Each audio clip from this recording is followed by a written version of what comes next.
Now what we will do is we will try to add some different tables to this floor plan. Also the tables will be just an exercise for you, or a chance for you to practice using the different tools that we explored in the previous sections.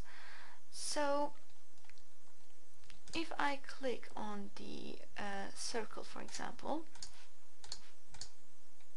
and I'll create a table that's, let's say, 600, and I want to offset this table, so I will go to offset, and it will ask me also to choose the distance that I want to offset. So let's say the table is 60 centimeters wide, and I click escape. I will go to polyline. I will activate the ortho line first, and I'll create a very two lines like that, very straight, and horizontal and vertical ones. I will go to trim, select them all, click space bar, that means yes, and then I will trim all of the ones that I don't want, and I will have the table created like that. However, it's on the doors layer, as you can see. So what I will do is I will select it right to left, and I will put it on the tables layer. So now it changed its colors like that.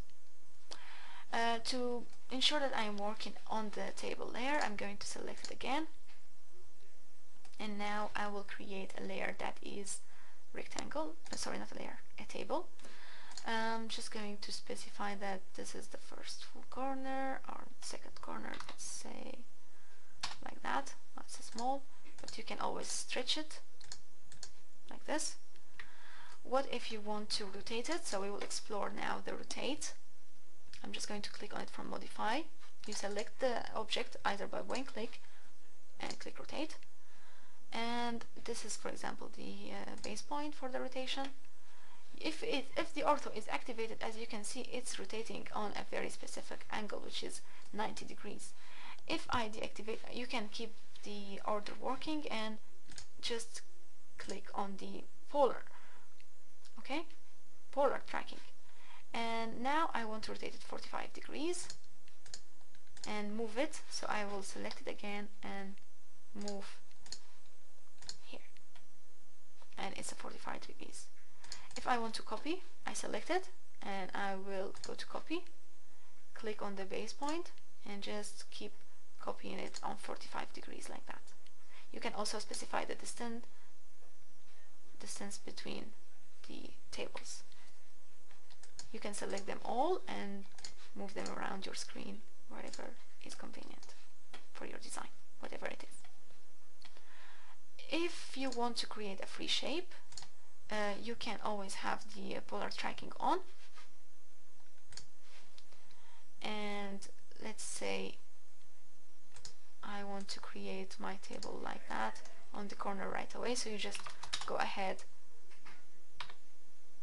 put whatever numbers you want to work on, and when you finish you just click C, close the shape, so you have another table like here, and you'll be able also to move it around.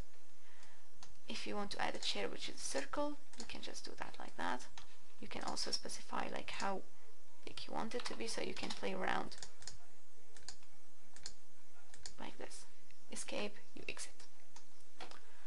So try to practice, draw different shapes, see what types of tables you want to work on, be creative in this exercise.